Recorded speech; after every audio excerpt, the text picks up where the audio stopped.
Hi, dear learners. This is your teacher, Renette, and welcome to our class where we learn and teach each other. Welcome to a new lesson, and in this video, we are going to discuss about sensory details in creative writing.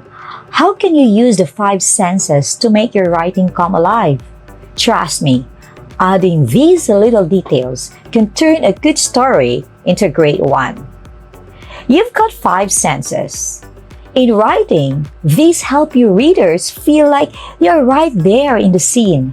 Instead of just telling them what's happening, you are letting them experience it. Think of your favorite book. Chances are, it painted a vivid picture using sensory details. Why? Because sensory writing pulls people in. It's what makes your scenes feel real.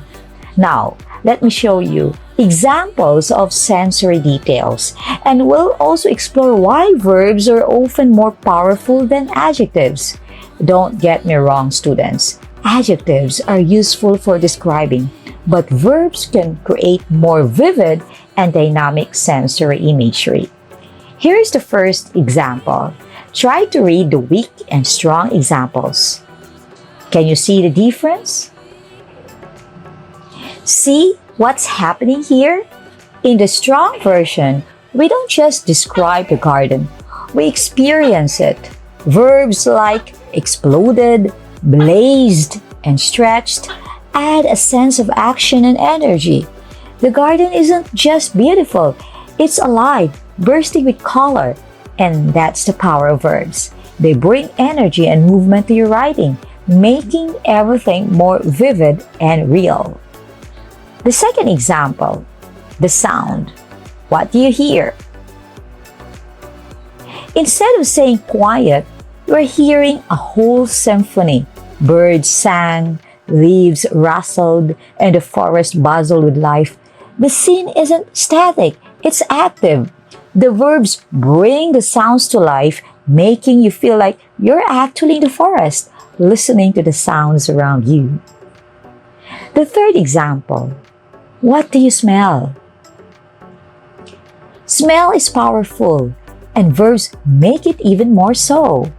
Filled gives the sense of the aroma surrounding you, and mingling shows how the smells combine. Without those verbs, the description is flat, but with them, it pulls you right into the kitchen, making you almost smell the cinnamon and coffee. The fourth, what do you taste? You see the weak and strong examples. Notice how melted gives us a texture. It's not just about the taste, it's the experience of eating the cake.